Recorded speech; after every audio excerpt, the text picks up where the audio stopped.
大家好，我是苏苏姐家的梅子，今天给大家带来一款纷繁 V 领毛衣，本教程电子图解，可在微信小程序搜索区之社进入查看。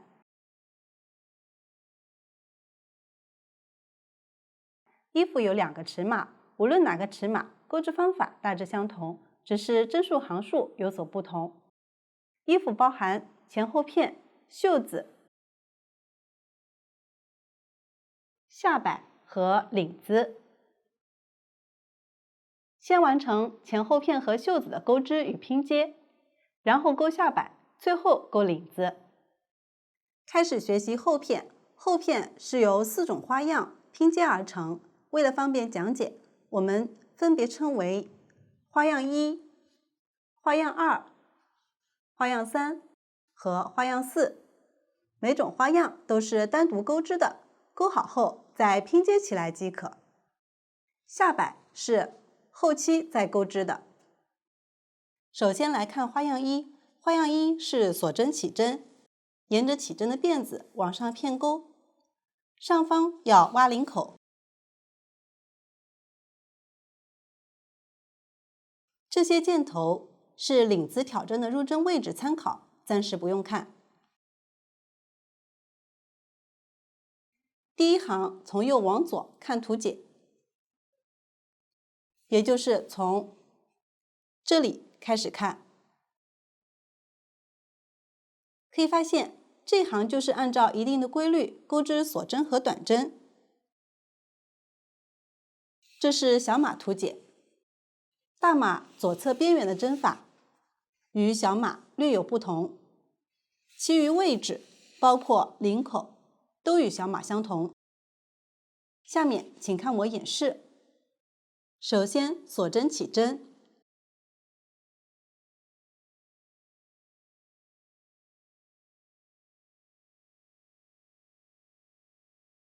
起针不要钩太紧，可以稍微松一点，方便后面钩织。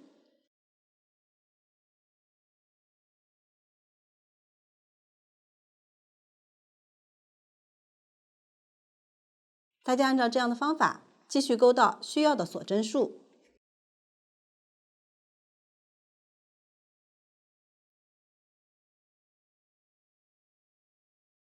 小样锁针数较少，主要讲解方法。起针完成后，开始钩第一行，立一个锁针作为短针的起立针。短针的起立针不算一针，接着在倒数第2个锁针上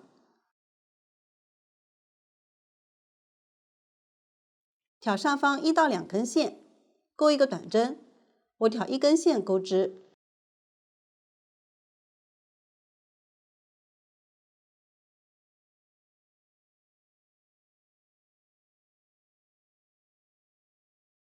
然后钩2个锁针，下方跳过2个锁针，在左侧第3个锁针上钩一个短针。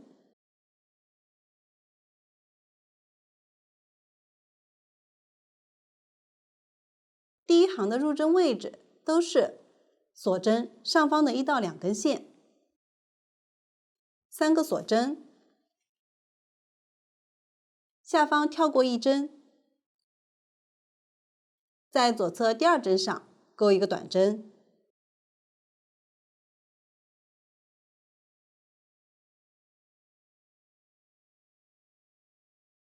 4个锁针，下方跳过4针，在左侧第5针上钩一个短针。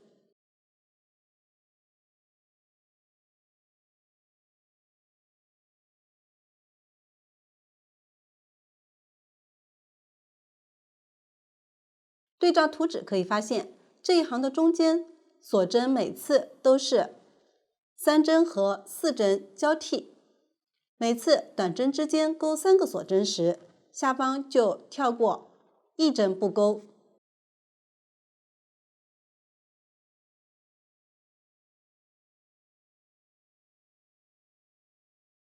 每次钩4个锁针时，下方跳过4针不钩。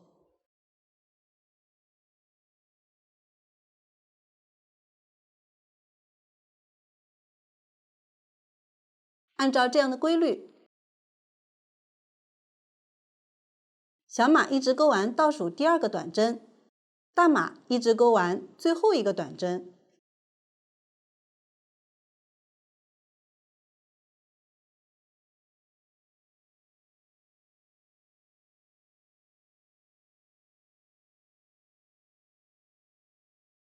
钩完后，我先讲解小马的结尾，再讲解大马的结尾。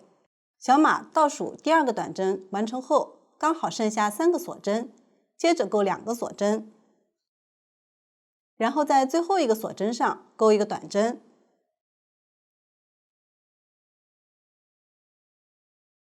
小马第1行就讲完了。大马最后一个短针钩完后，刚好剩下1个锁针，先钩2个锁针，然后在最后一个锁针上钩一个长针，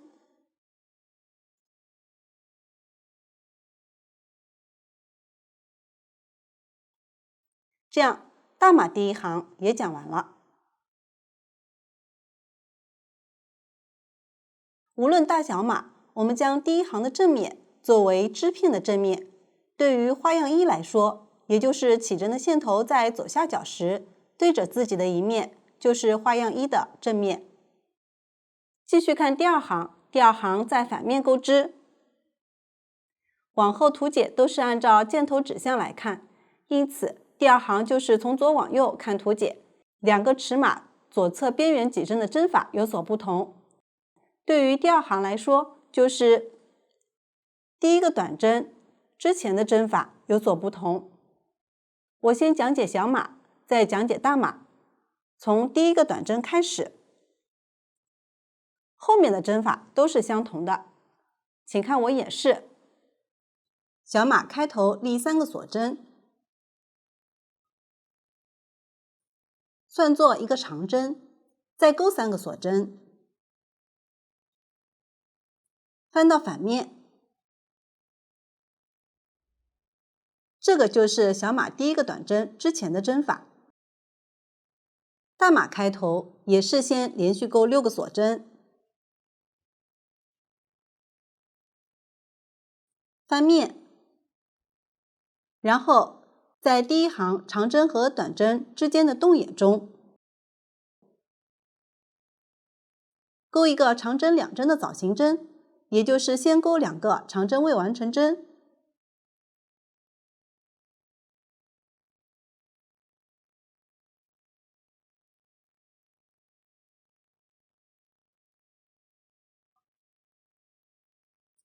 然后绕线，将线依次钩出，长针2针的枣形针完成，3个锁针，这个就是大马第1个短针之前的针法。钩完后，大小马后面的针法就完全相同了。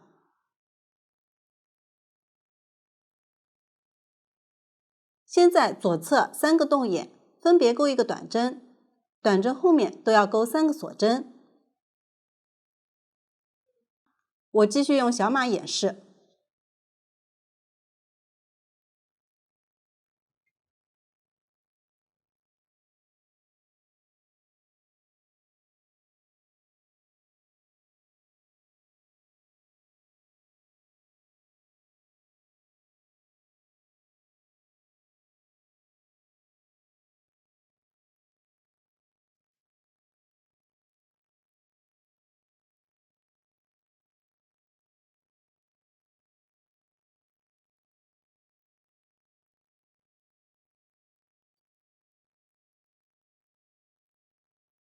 接着在左侧锁针洞先钩一个长针2针的枣形针，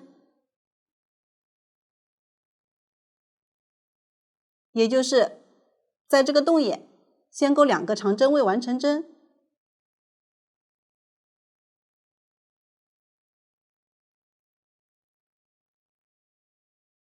然后绕线，将线依次钩出，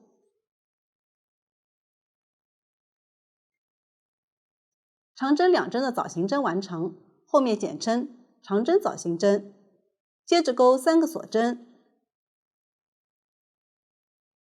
然后在同一个洞眼钩一个长针，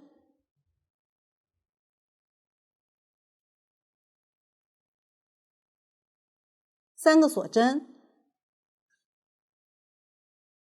继续在这个洞眼钩一个长针枣形针，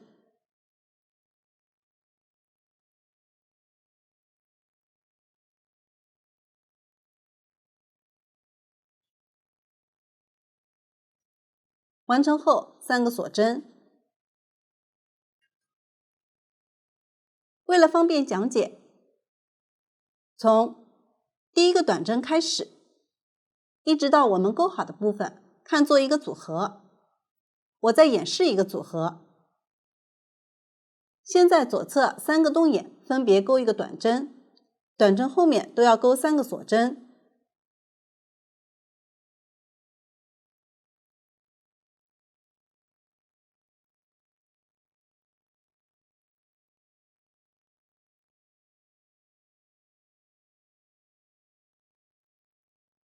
完成后，在左侧洞眼同时钩一个长针枣形针，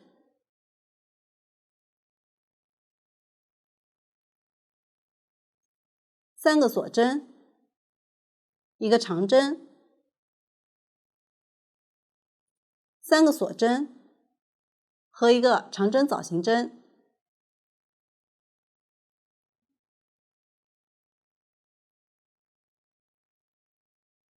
再钩三个锁针，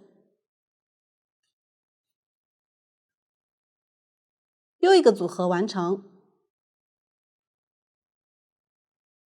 接下来，大家按照这样的规律，结合图纸，一直钩完这一行的最后一个短针，最后一个短针刚好在最后这个洞眼钩织。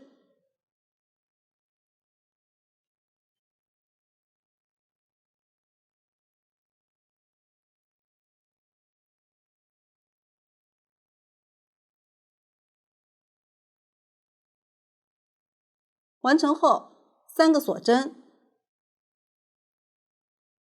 然后在边缘短针针目上钩一个长针。注意，从一行的反面看时，针目是对应左上方的辫子。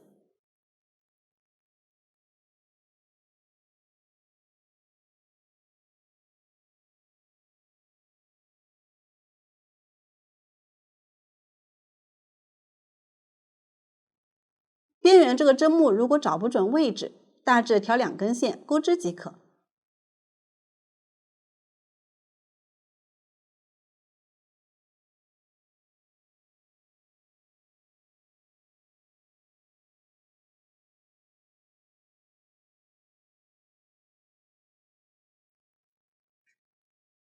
现在第2行就讲完了，继续看第3行。这一行在正面钩织，又是从右往左看图解，往后图解都是从有起立针的一侧开始看。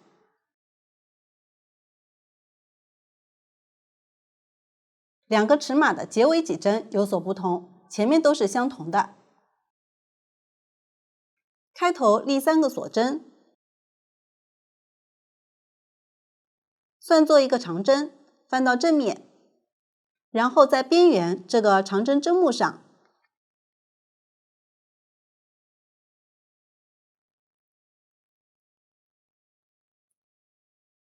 钩一个长针，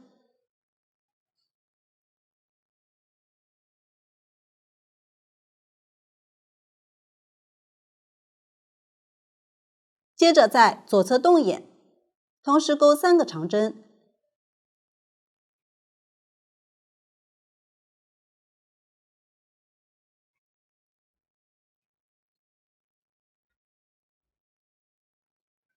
完成后左侧洞眼钩一个引拔针，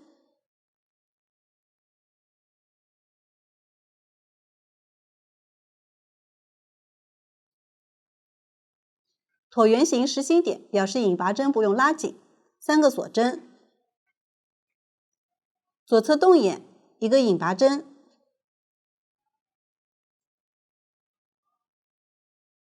接着在左侧2个洞眼分别钩3个长针，这个枣形针针目上钩一个长针，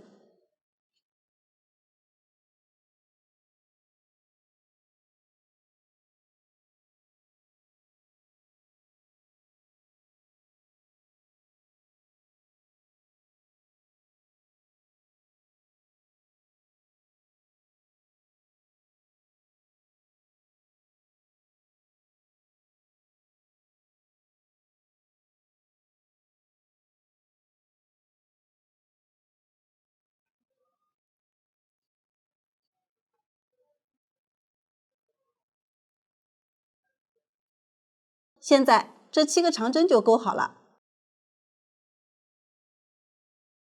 接着钩3个锁针，继续在这个洞眼引拔3个锁针，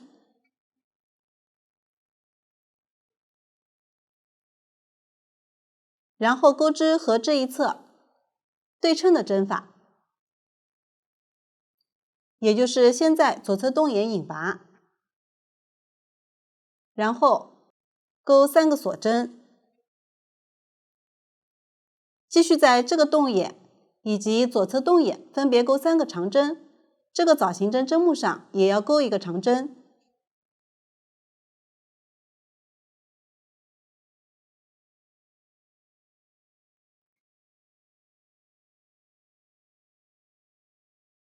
这一行接下来，每次遇到下方连续3个短针的锁针洞时，就在这2个洞眼分别钩一个引拔针，之间钩3个锁针。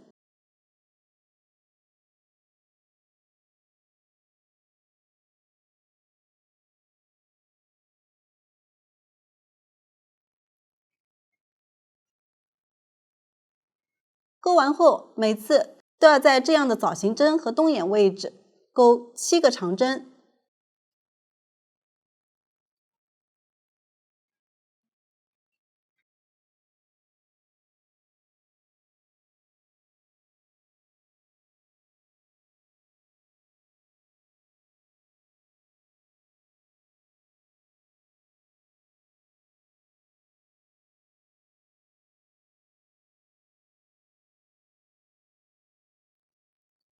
右侧钩完7个长针后，要钩3个锁针，这个洞眼引拔3个锁针，左侧洞眼引拔，再钩3个锁针，然后在这2个洞眼以及枣形针针目上钩7个长针。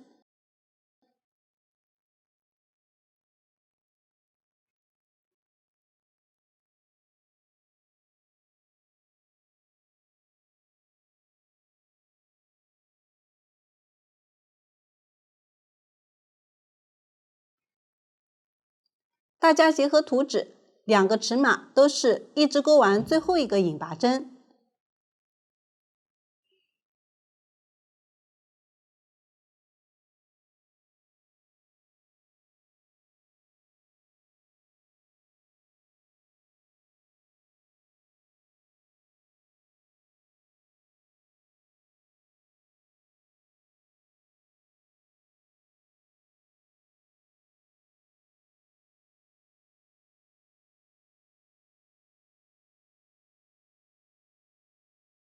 小马钩完这个引拔针后，在左侧洞眼钩3个长针，并在起立针第3个锁针上同时钩2个长针。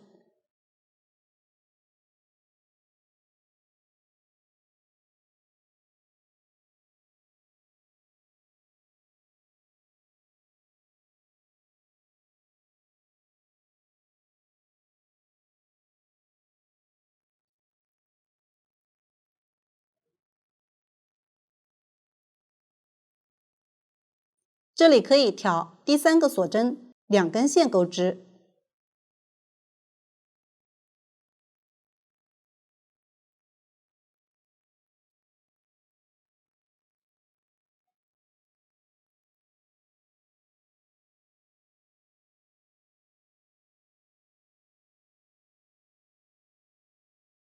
大马钩完最后一个引拔针后，在起立针第3个锁针上钩一个短针即可。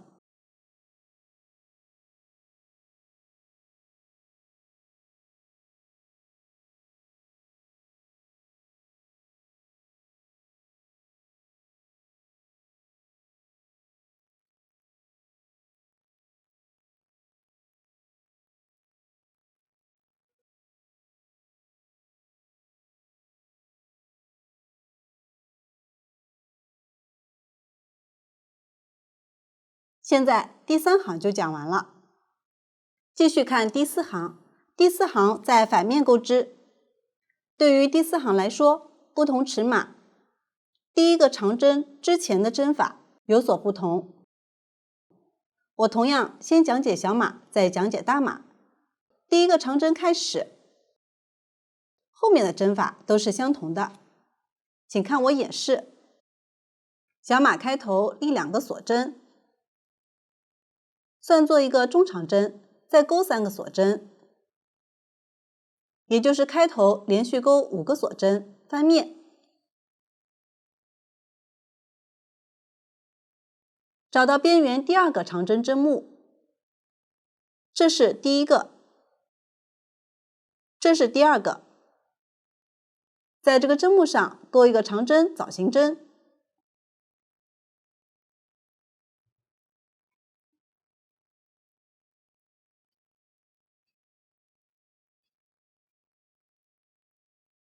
这个就是小码第一个长针之前的针法。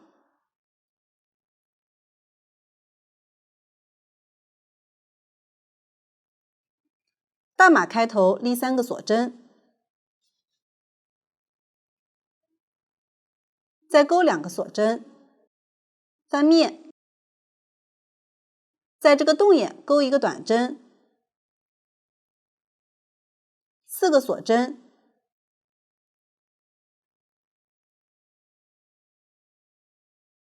第4个长针针目上钩一个长针枣形针，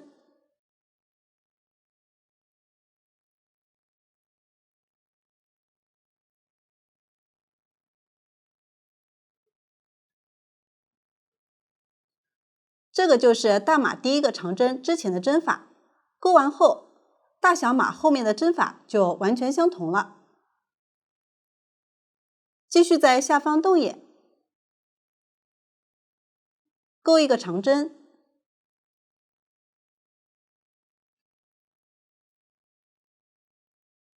接着在左侧这7个长针的中间一针上钩一个长针枣形针，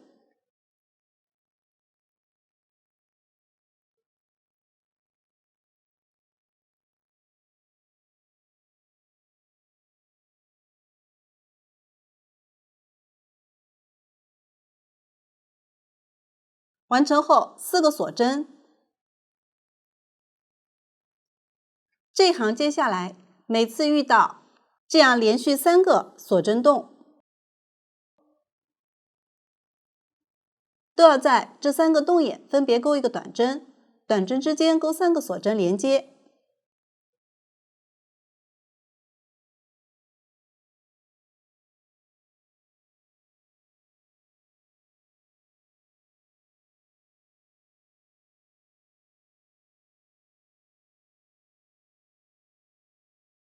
钩完后，遇到这样两侧各7个长针，中间一个锁针洞的位置，先钩4个锁针，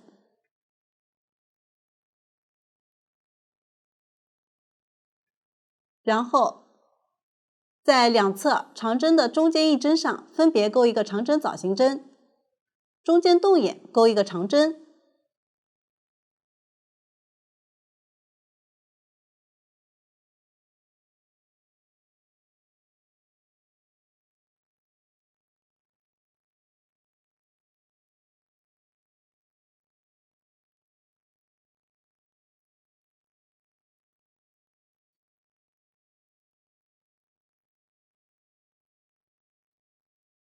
完成后再钩4个锁针。接下来大家按照这样的规律，结合图纸继续钩织这一行，一直钩完最后一个长针枣形针。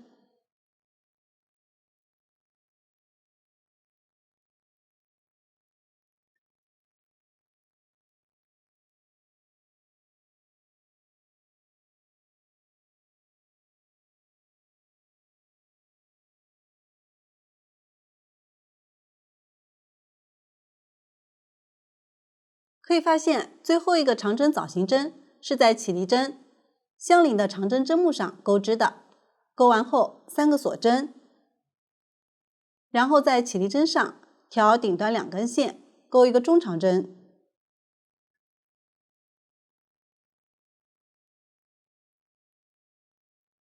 第4行就讲完了，大家边钩边注意尺寸，如果与图解和结构图标注的尺寸相差太多，建议调整手松紧或换钩针型号，重新钩织。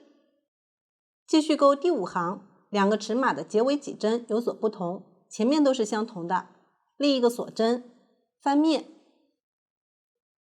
在边缘中长针针目上钩一个短针。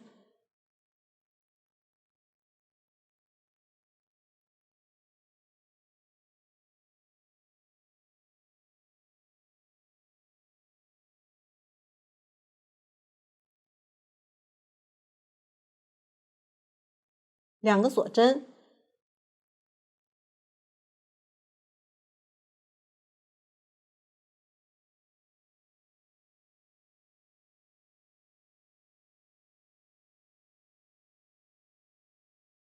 这一行接下来，在每个锁针洞中都要分别钩一个短针，短针之间钩锁针连接，其中长针和短针上方都是钩3个锁针，其余都是钩4个锁针，也就是3个锁针和4个锁针交替。大家结合图纸，2个尺码都是钩完倒数第2个短针。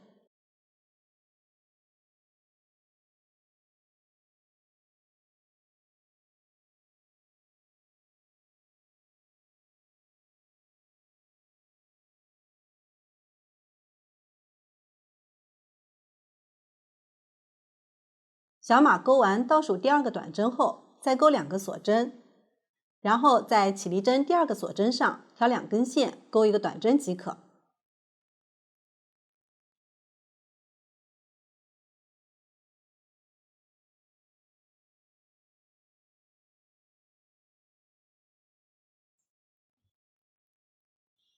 大码钩完倒数第2个短针后，再钩一个锁针，然后在起立针第3个锁针上钩一个短针。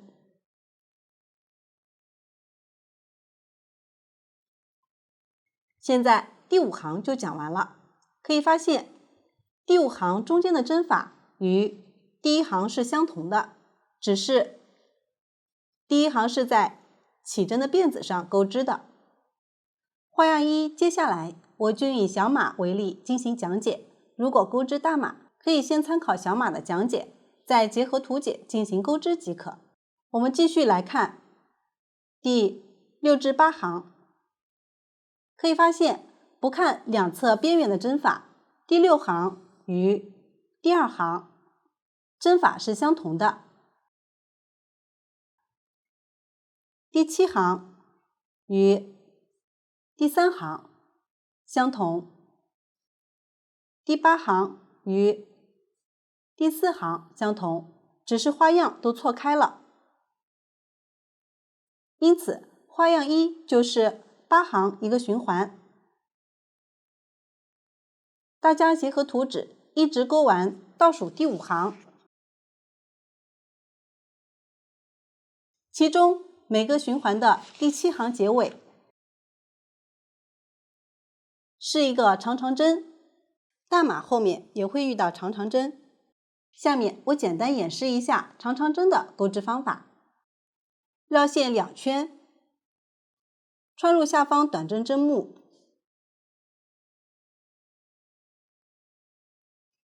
将线钩出，依次绕线，将线从前2个线圈中钩出，重复3次。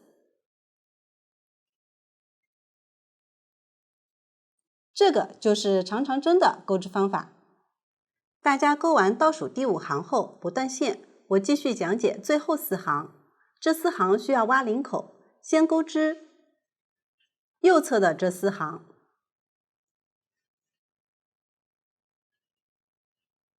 立一个锁针，翻面，在边缘长针针目上钩一个短针，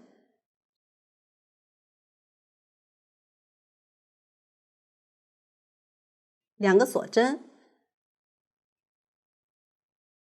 左侧这2个洞眼分别钩1个短针，之间钩3个锁针。这个洞眼跳过不钩。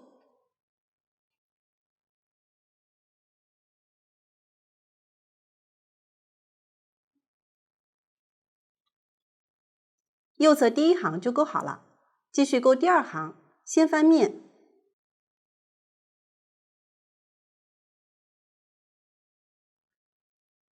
在左侧锁针洞引拔，然后立1个锁针，同一个洞眼钩1个短针，3个锁针，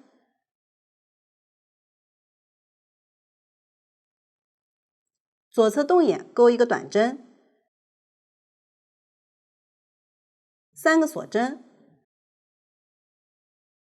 最后在边缘短针针目上钩1个长针。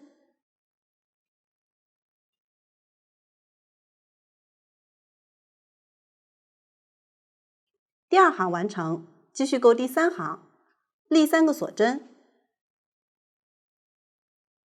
翻面，边缘针目上钩1个长针，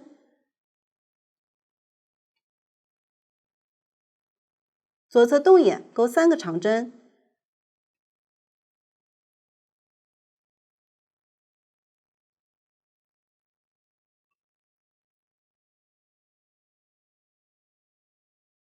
然后在左侧洞眼引拔。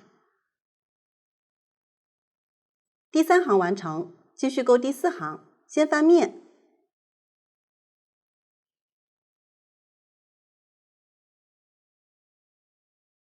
在左侧3个长针针目上分别引拔。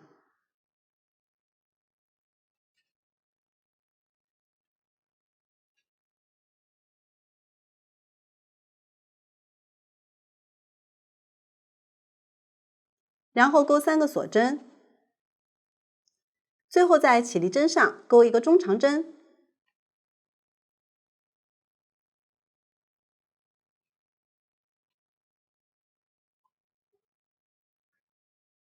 完成后，钩1个锁针固定，拉大线圈，预留1小节线头剪断，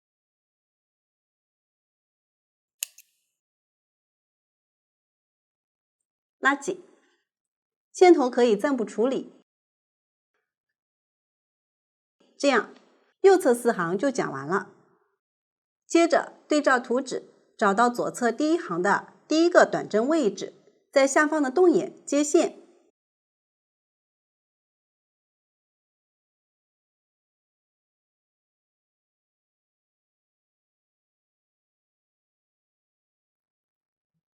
小样针数较少，主要讲解方法。接线后立1个锁针，接线处钩1个短针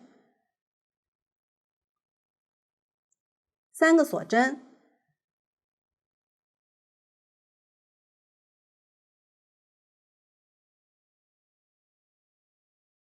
然后继续对照图纸钩完这4行。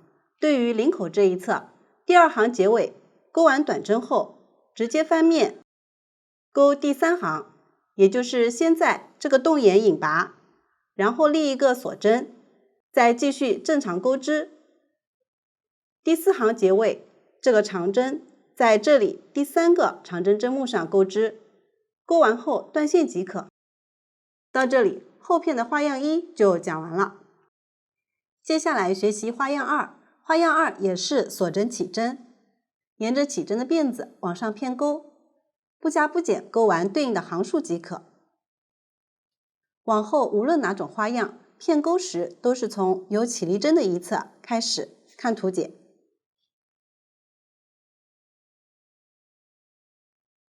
对于花样2，不同尺码只是两侧的长针数有所不同。需要说明的是，这种花样钩织时，大小松紧不太好把握，大家可以跟着视频演示，针数起少一点，练习一下，熟练后再正式钩织。下面我以小码为例讲解钩织方法，大码具体针数参考图纸即可。首先起对应数量的锁针，以后起针都不要勾太紧，方便后面钩织。我已经起好了，开始钩第一行，立3个锁针，然后找到倒数第5个锁针，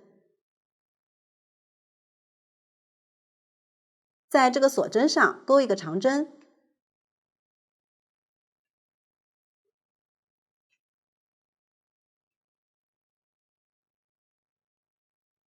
第一行都是调锁针上方的1到2根线钩织。继续在左侧锁针上一一对应钩长针，将开头对应数量的长针钩完。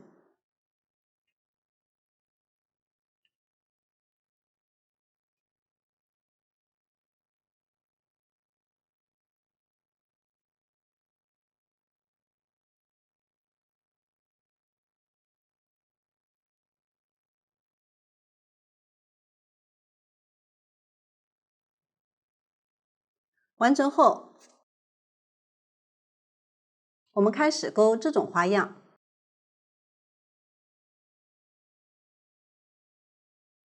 钩3个锁针，然后钩一个中长针3针枣形针的3针并1针，先穿入这个长针针目的前半针以及左侧1根线，钩一个中长针未完成针。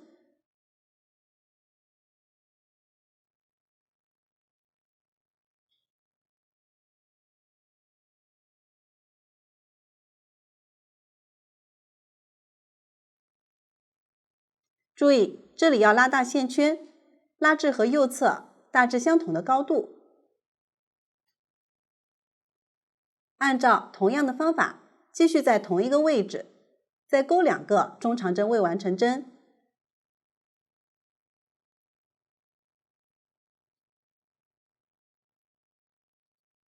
每次都要将线圈拉大。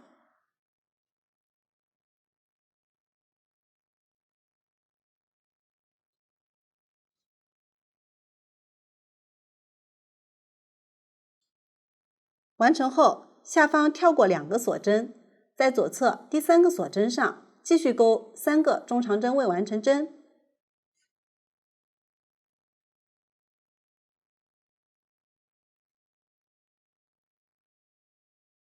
这个花样往后钩织中长针未完成针时，都要拉大线圈。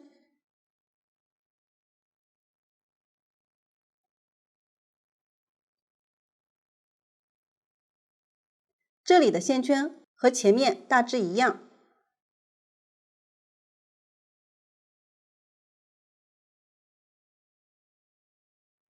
每次钩好一个，可以用中指固定一下。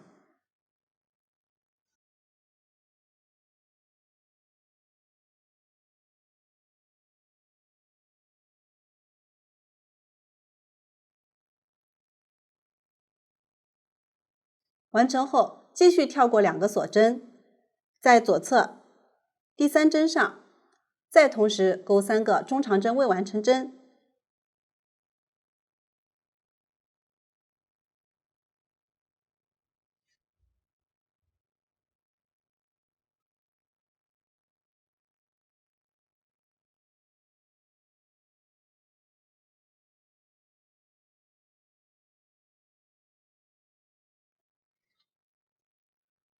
现在我已经钩好了9个中长针未完成针，由于钩针上的线圈较多，大家可以像这样将这里放出一小节，用手捏住。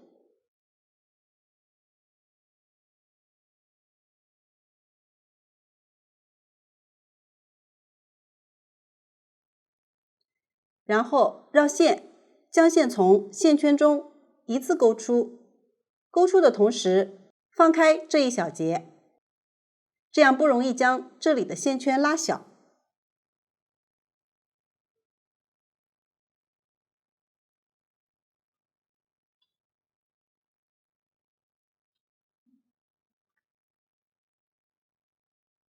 现在中长针3针枣形针的3针并1针就钩好了。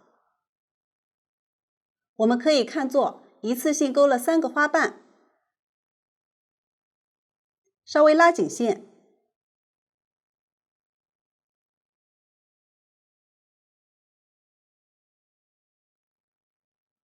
钩一个锁针，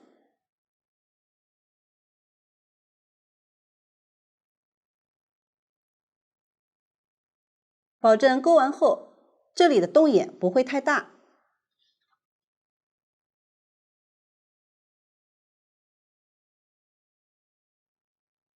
同时，边上的线圈不会被拉太小。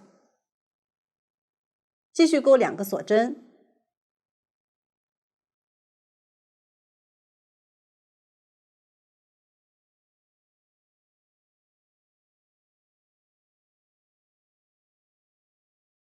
这个洞眼就是钩第1个锁针所形成的。穿入这个洞眼，钩一个中长针3针的枣形针，先钩一个中长针未完成针，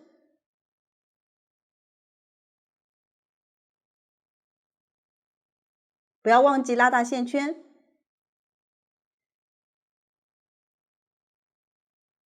再钩2个，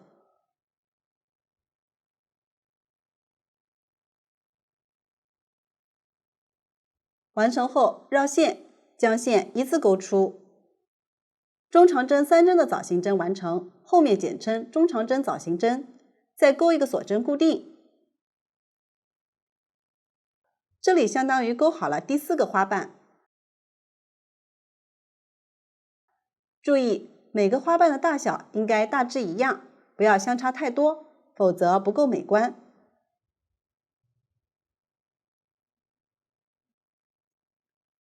完成后，下方跳过2个锁针，一一对应钩10个长针。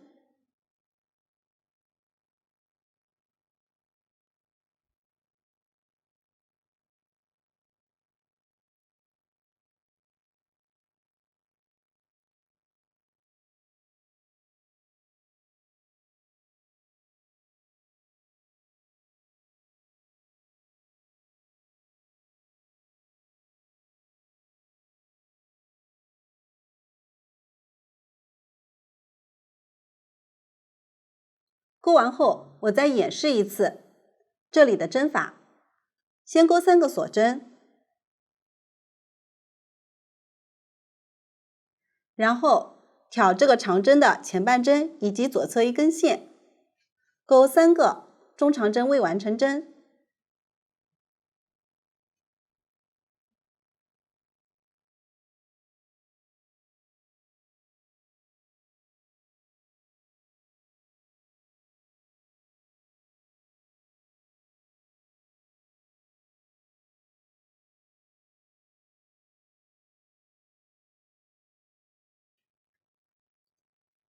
接着下方跳过2针，钩3个中长针未完成针，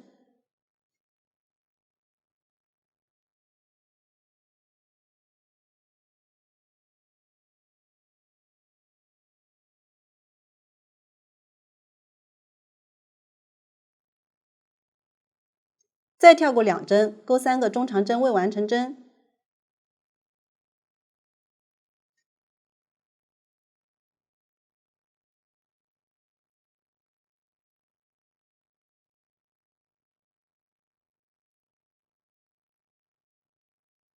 完成后绕线，将线依次钩出。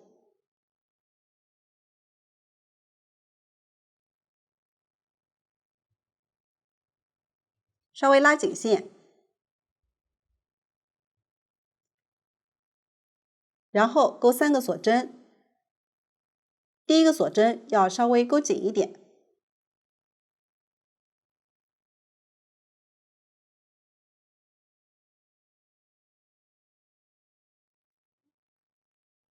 然后在下方这个洞眼钩一个中长针枣形针，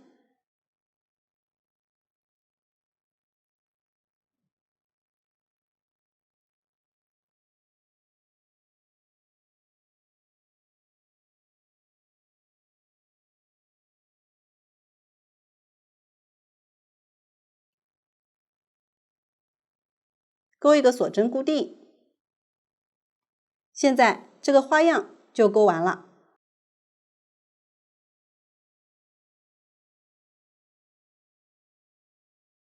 继续将这一行剩下的部分勾完。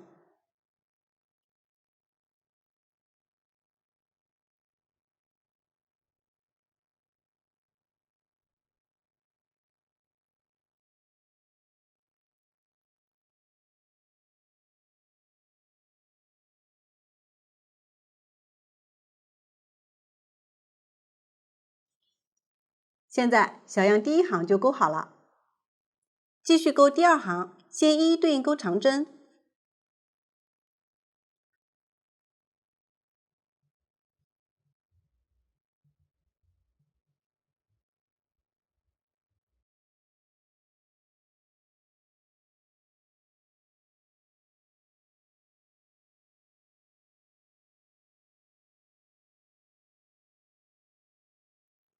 勾完后，勾2个锁针，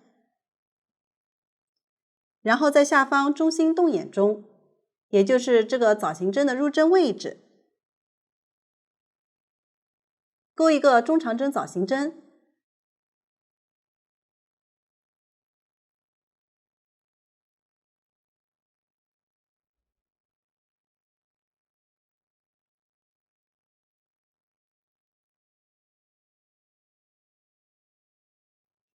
，2个锁针，同一个动眼，再勾一个中长针枣形针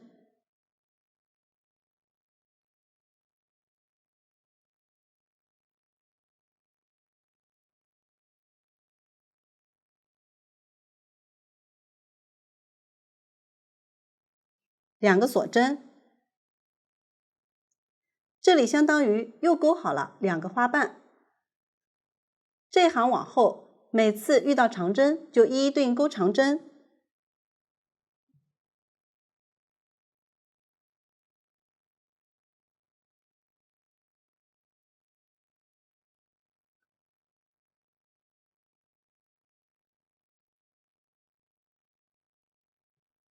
遇到花瓣就在下方动眼勾2个中长针枣形针，这之间都要分别勾2个锁针。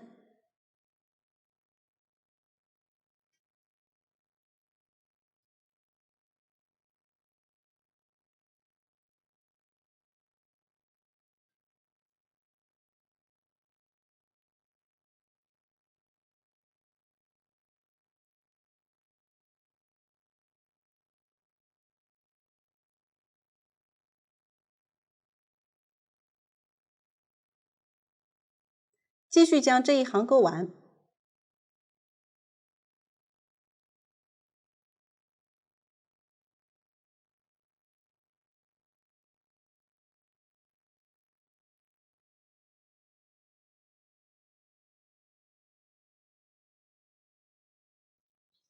现在小样第2行就勾好了，继续勾第3行，这一行与第1行的针法相同，只是花样错开了。先勾对应数量的长针，我已经勾好了，然后勾3个锁针，接着勾这样的3个花瓣。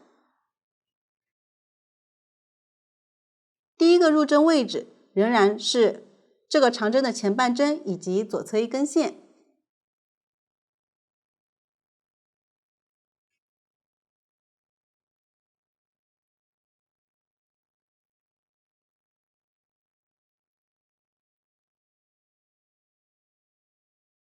后2个入针位置依次是间隔2个长针钩织，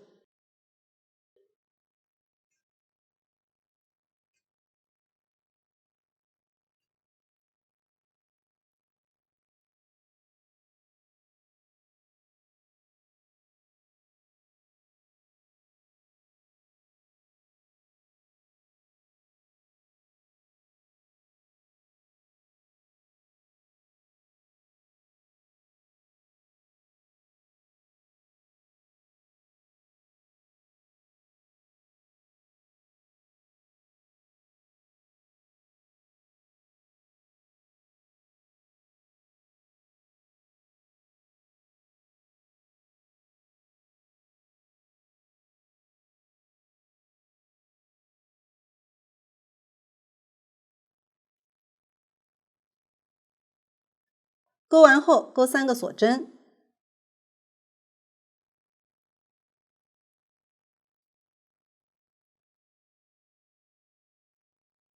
然后钩一个中长针枣形针，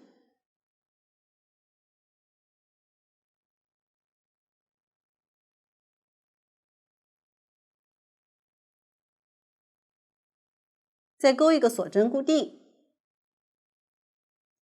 接着间隔2针，在最后这个长针针目上钩一个长针，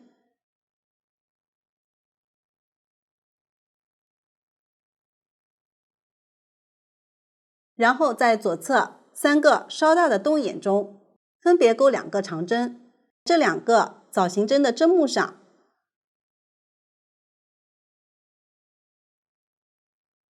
分别钩1个长针，大家也可以在旁边的小洞中钩织。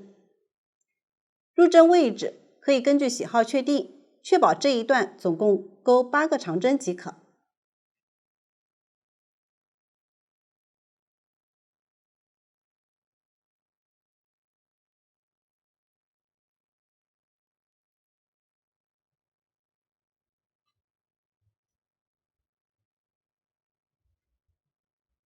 最后在这一段的第1个长针针目上钩一个长针。接下来大家继续将这一行钩完。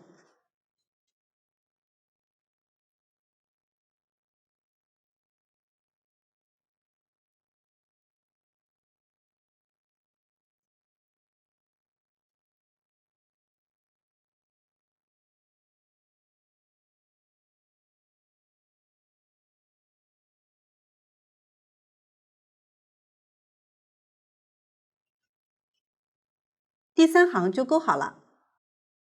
第3行钩完后，第4行与第2行钩织规律一样，往后每4行一个循环。大家钩几行后，可以与花样1比照一下，宽度应该与这一侧这里的宽度大致一样。另外注意，最后的高度也要与花样1的这个高度大致相同。全部钩完后断线即可。这样花样2也讲完了。继续学习花样3。花样3是锁针起针，沿着起针的辫子往上片钩。2个尺码的花样3完全相同。对照图纸可以发现，从第2行开始，每4行一个循环，并且第1行与前2个花样的第1行不同。要从左往右看图解，也就是将第1行的正面纹理作为整个织片的反面，将枣形针的这一行正面纹理作为织片的正面。请看我演示。首先起对应数量的锁针，我已经起好了，针数较少。完成后开始钩第1行，列2个锁针，算作一个中长针，再钩一个锁针，然后找到倒数第5个锁针，在这个锁针上钩一个短针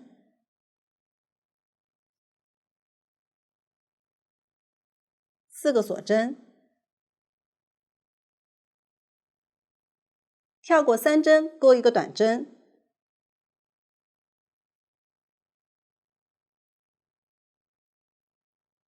，3个锁针，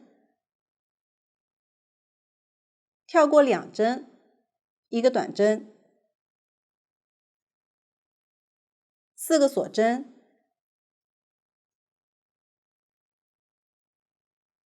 跳过3针，一个短针，3个锁针，跳过1针，一个短针。我们将这4个锁针开始一直到钩好的部分看作一个组合，可以发现每个组合的短针之间锁针数依次是4个、3个、4个、3个。但下方跳过的针数依次是3个、2个、3个和1个。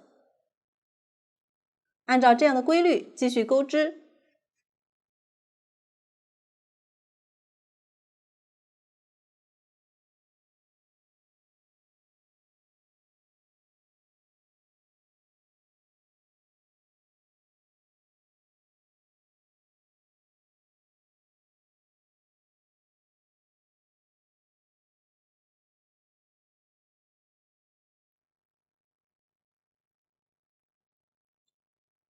结尾钩完4个锁针后，在倒数第2个锁针上钩一个短针，一个锁针，再在最后一针上钩一个中长针。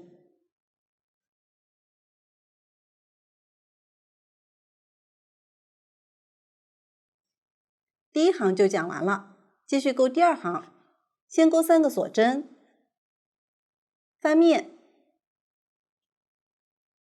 在这个锁针洞钩一个短针，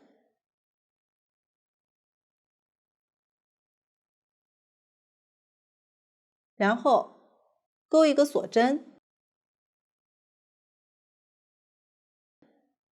跳过这个大洞，在左侧第2个洞眼中同时钩4次长针枣形针，之间钩3个锁针连接。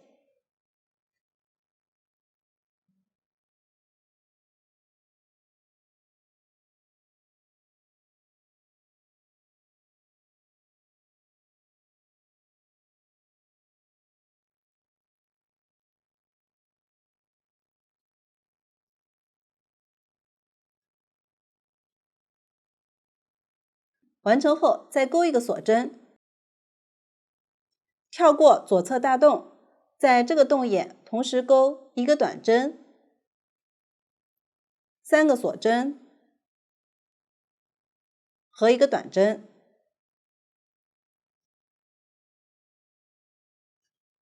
再钩一个锁针，往后都是交替钩织这样的枣形针组合和短针组合，每次钩织时下方都要跳过一个大洞。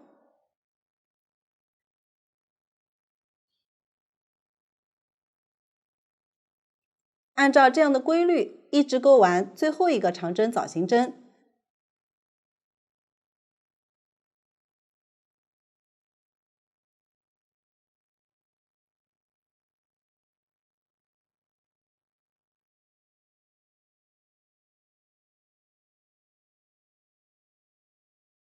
完成后，一个锁针，开头的洞眼中钩一个短针，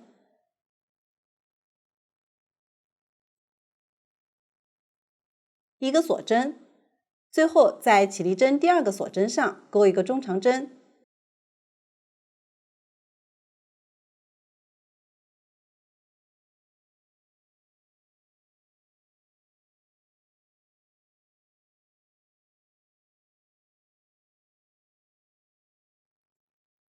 这个短针右侧相邻的锁针是起针的锁针，这里是起立针第1个锁针，这里就是起立针第2个锁针。如果大家找不准，大致即可。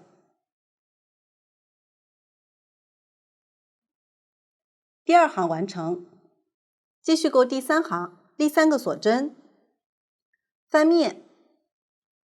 这一行中间每次都是在这3个大洞的第1个大洞中钩一个长针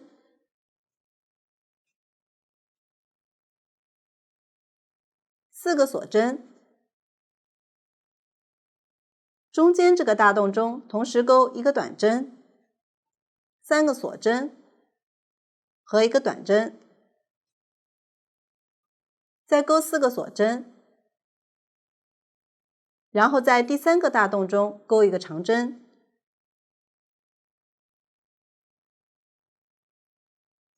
每次都是在下方这2个短针之间的大洞中钩一个长针。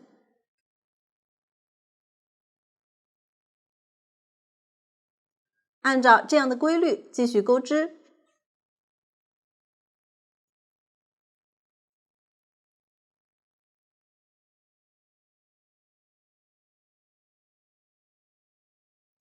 结尾在这里第2个锁针上钩一个长针，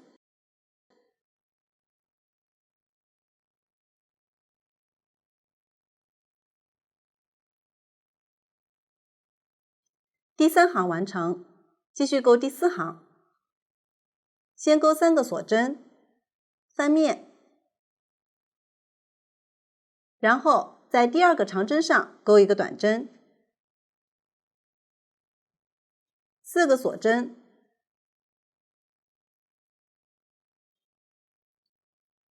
这2个短针之间的洞眼中同时钩一个短针，3个锁针和一个短针，再钩4个锁针，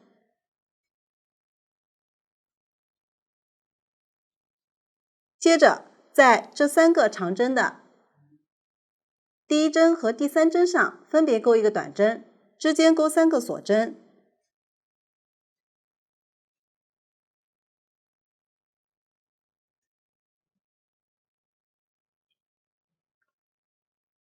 再钩4个锁针，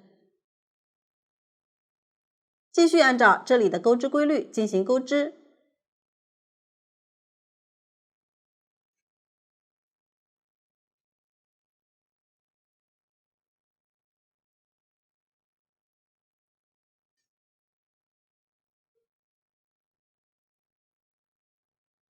结尾在这个长针上钩一个短针，一个锁针，再在起立针上方钩一个中长针。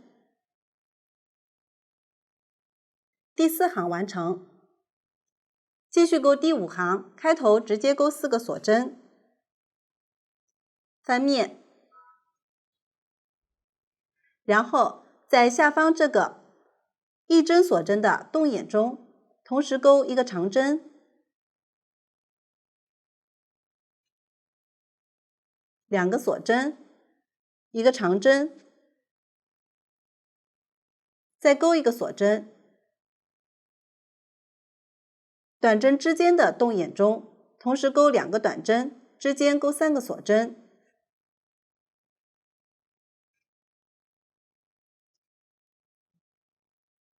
再钩一个锁针，跳过一个大洞，在这个洞眼中同时钩4个长针，之间分别钩2个锁针。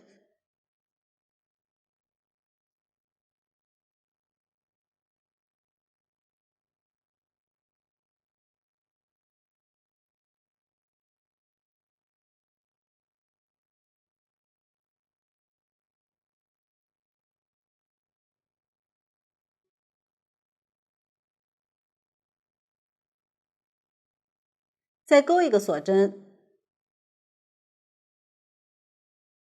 往后都是跳过一个大洞，交替钩这样的短针组合和长针组合。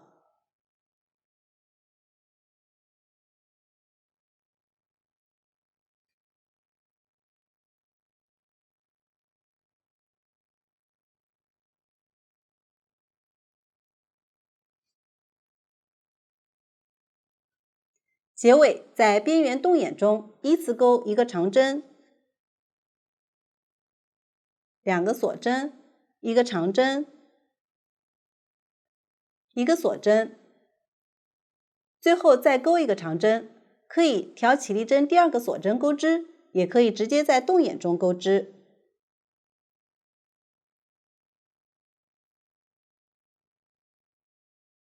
第5行完成。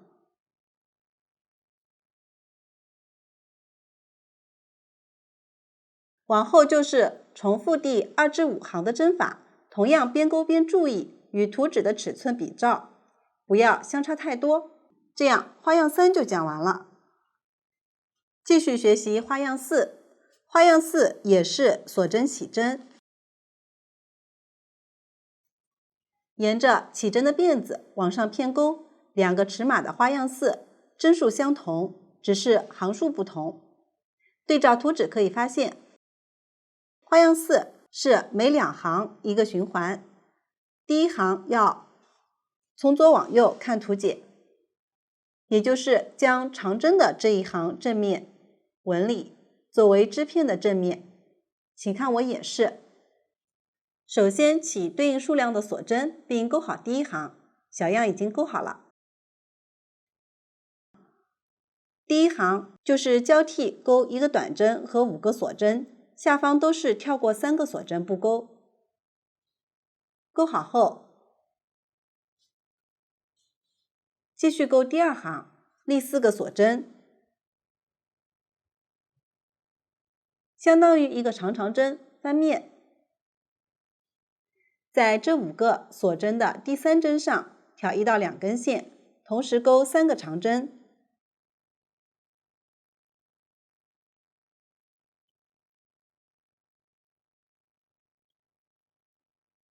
我这里挑2根线钩织。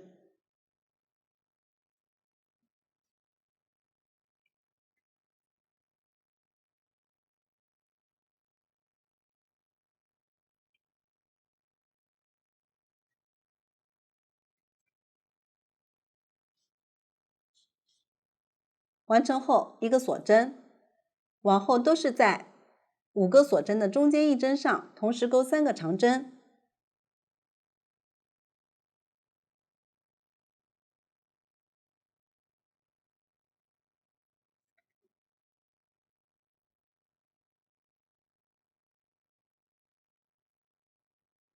钩完后都要钩1个锁针。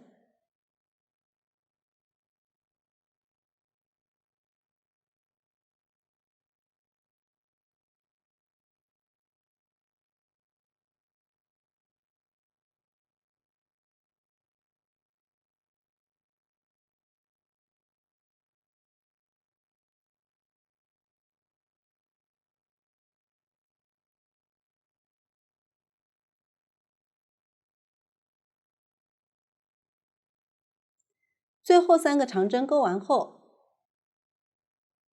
在边缘短针上钩1个长长针。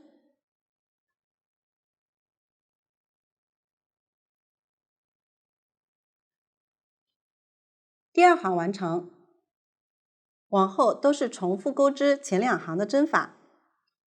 第3行开头的短针钩在这个长长针上，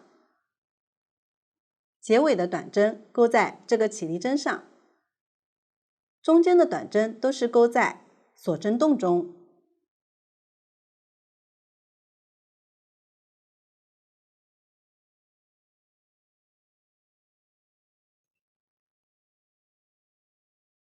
在正面钩织的长针都是在这样的5个锁针中间一针上挑1到2根线钩织。钩几行后，可以与前几个花样比照一下，这个宽度与花样3的高度应该大致相同。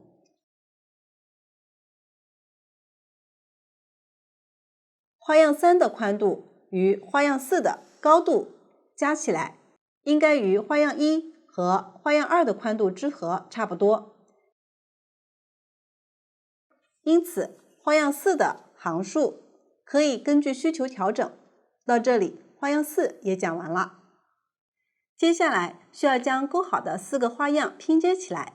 拼接就是交替在2个织片边缘钩引拔针，引拔针之间需要钩1个锁针连接。首先将花样1与花样2的侧边拼接起来，注意正反面，然后将花样3的侧边与花样4起针的这一侧拼接起来，最后将中间这里整体拼接起来。下面我用小样简单演示一下拼接方法。首先将2个需要拼接的织片用记号扣大致均匀的临时固定几个点。注意2个织片都是正面对着自己，或者都是反面对着自己。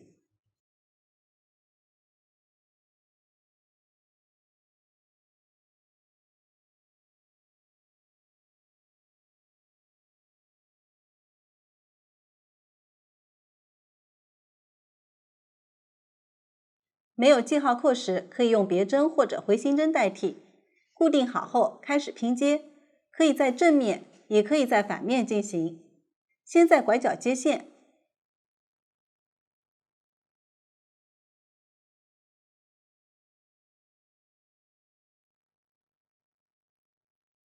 这里我用不同颜色的线演示，方便观看。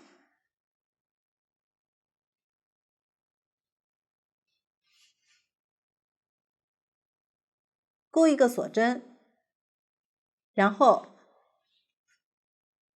在另一个织片的拐角引拔。拼接时，引拔针都不用钩太紧。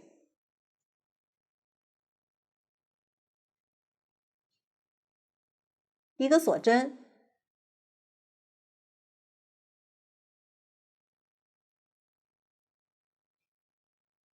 这个织片于接线处间隔一点引拔。一个锁针，引拔针都是挑边缘的几根线或者动眼钩织。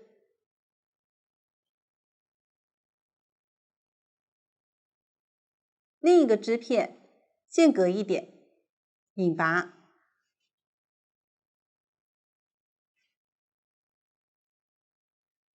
一个锁针，注意每次间隔的距离大致均匀，并且确保织片拼接好后不会皱缩。继续按照这样的方法进行拼接。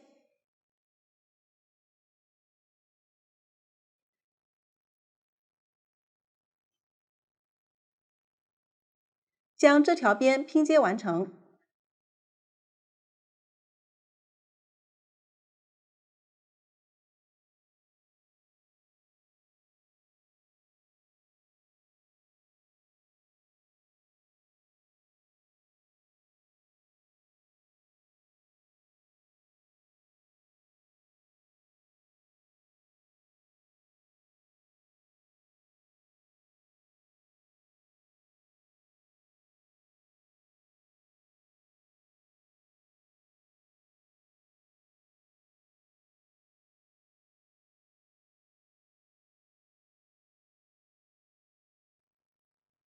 完成后断线藏线。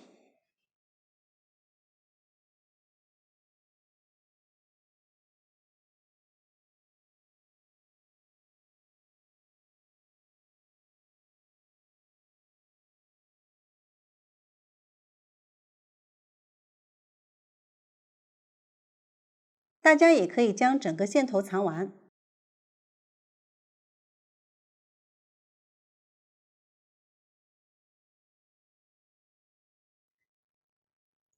这个就是拼接方法，往后所有拼接都按照这样的方法进行，这样后片就讲完了。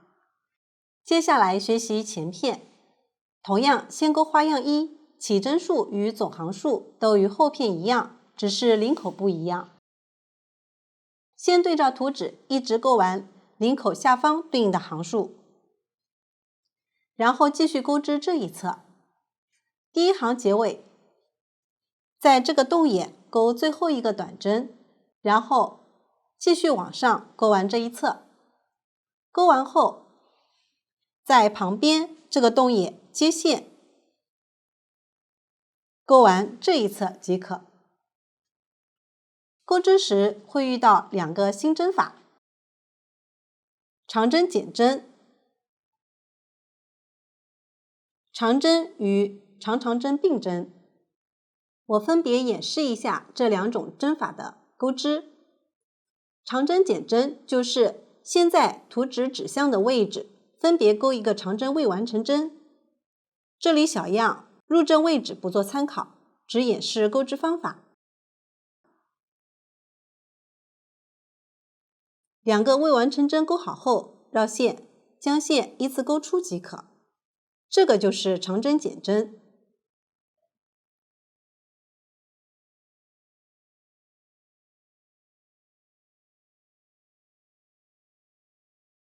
例如这个长针减针，就是先在这里第一个长针针目上钩一个长针未完成针，然后跳过一针，在边缘这个长针针目上钩第二个长针未完成针。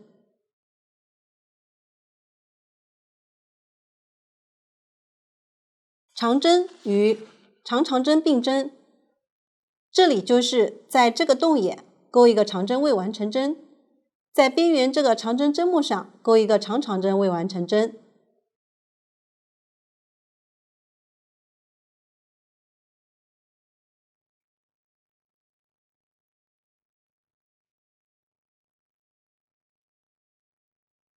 长长针未完成针就是绕线2圈进行钩织。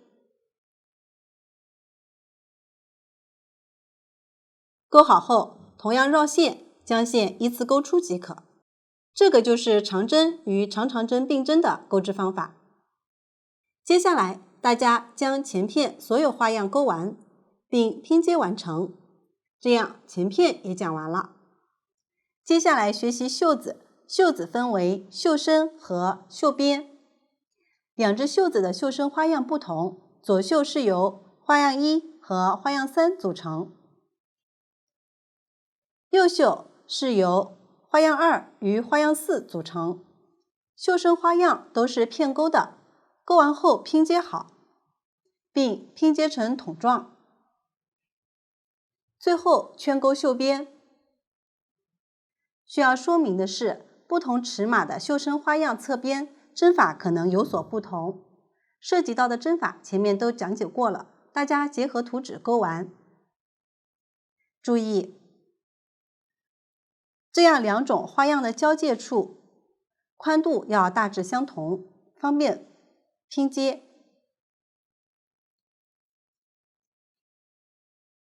大家先将袖身花样钩织并拼接完成，然后我讲一下袖边的钩织方法。先来看一下左袖边第一圈的挑针规律。第一圈不算首尾，中间都是在动眼挑针。这样的一组共挑8针，也就是大动挑3针，小动挑1针。图解中间有省略，首尾的挑针情况参考对应的图解，挑到需要的针数即可，具体针数也可以根据喜好调整。起立针算1针，确保总针数是双数。下面请看我演示。花样1不同尺码首尾的情况有所不同，我以小码情况为例进行讲解。如果钩织大码，可以先看我演示，学会后再对照图纸钩织。将织片正面对着自己，找到边缘短针的入针位置，接线。如果找不准，大致即可。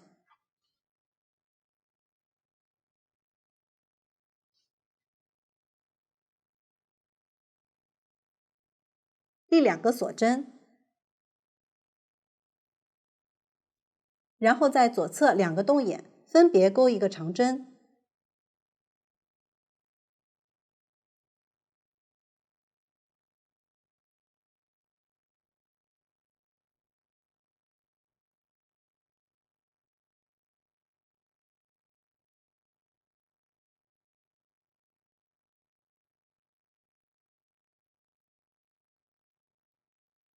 继续在左侧动眼按照图纸规律钩长针。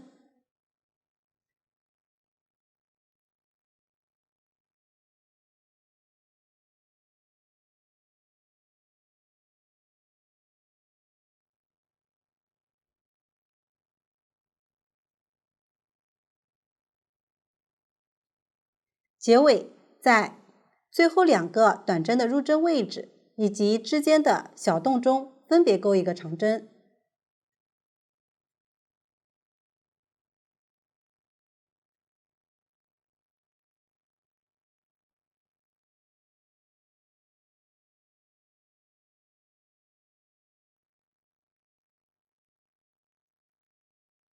钩完后，在起立针上方挑2根线引拔。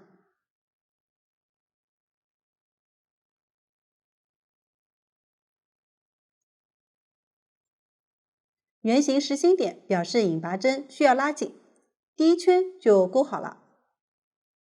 继续钩第2圈，立2个锁针，然后钩一个长针的正拉针。长针正拉针的钩织方法与长针相同，只是入针位置特殊。要像这样挑起下方长针进行钩织，绕线一圈，从这个长针的右侧缝隙入针，左侧缝隙出针，绕线，将线勾出，勾完这一针。这个就是长针的正拉针，后面简称正拉针。接着在左侧针目上勾一个长针，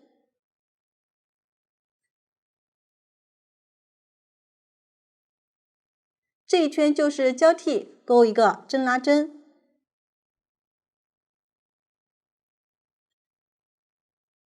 和一个长针，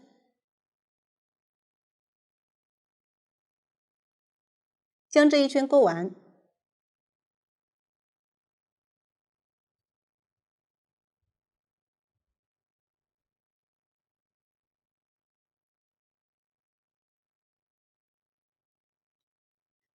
完成后，同样在起立针上方引拔连接，往后每一圈结尾都要在起立针上方引拔。第二圈完成，继续勾第三圈，往后每一圈都是交替勾正拉针和长针。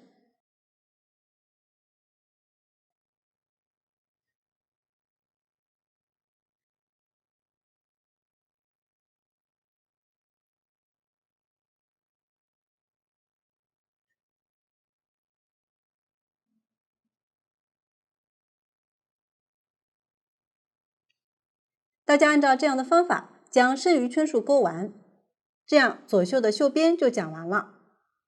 如果是右袖，袖边的针法与左袖一样，第一圈挑针时，这些位置就是挑长针的相同入针位置。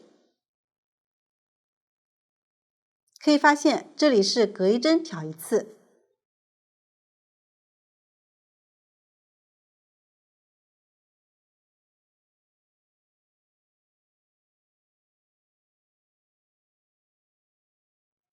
这里就是穿入洞眼进行钩织。中间这样的每组都是挑9针，首尾对照图解进行挑针，挑到需要的针数即可。大家将右袖边也完成。前后片与袖子完成后，先将前后片重叠在一起，然后拼接好两侧的肩部。接着将袖身上方与这里比照一下，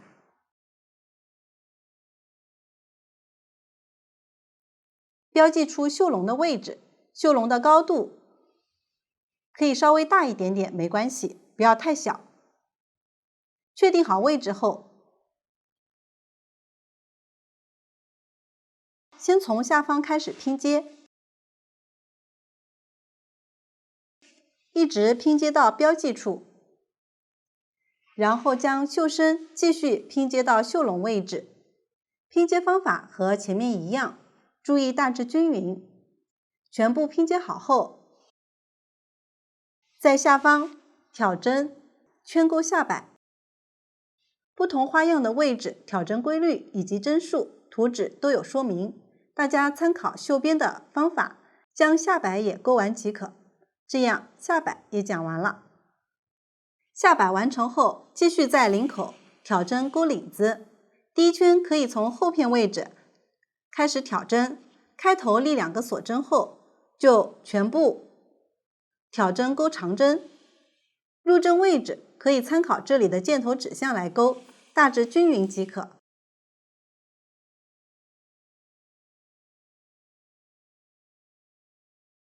前片中间这一针挑好后，可以扣一个记号扣标记一下。领子也是圈钩的，第一圈钩完后，同样引拔连接，往后的圈数，除了中间要减针，其余位置都是交替钩一个长针和一个正拉针。下面我用小样简单讲解一下后面几圈前领中间的钩织方法。第二圈立2个锁针后，交替钩一个正拉针和一个长针，一直钩完标记的这一针右侧第2针位置。钩完后跳过1针不钩，标记的这一针位置钩正拉针，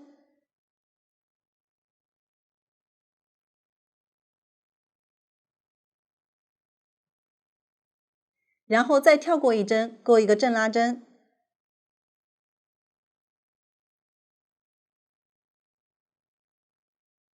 往后继续交替钩。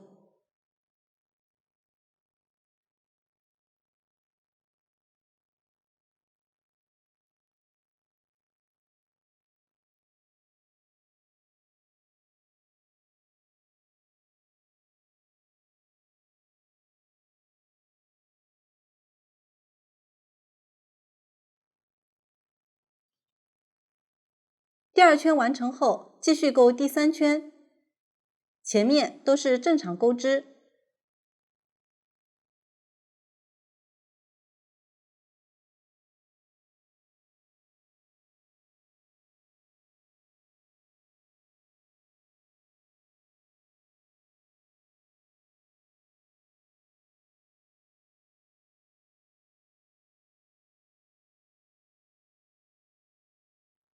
距离中间这一针还剩1针，跳过这一针不钩，中间这一针继续钩正拉针。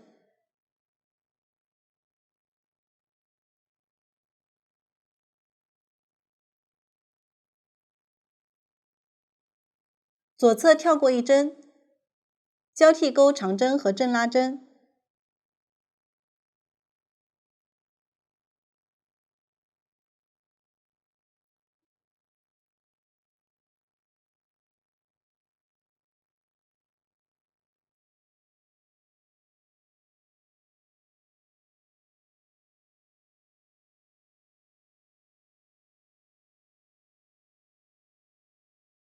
第3圈就钩好了。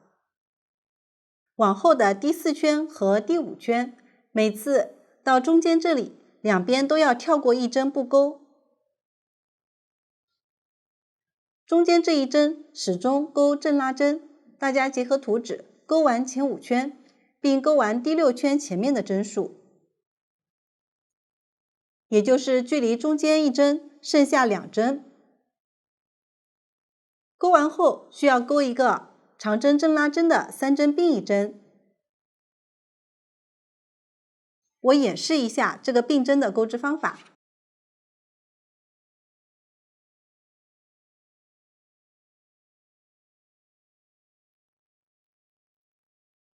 先在左侧相邻的正拉针上钩一个正拉针的未完成针，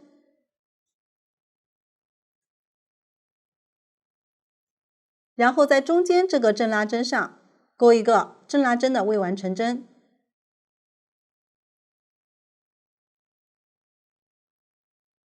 跳过1针，在左侧这个正拉针上钩第3个正拉针的未完成针，然后绕线，将线依次钩出即可。继续交替钩长针和正拉针，将这一圈钩完。这样领子的钩织方法就讲完了。到这里，这款衣服就讲完了。如果大家在编织过程中还有不清楚的地方，可以与我们的客服联系。苏苏姐家一针一线，享受生活乐趣。感谢大家的观看，我们下期再见。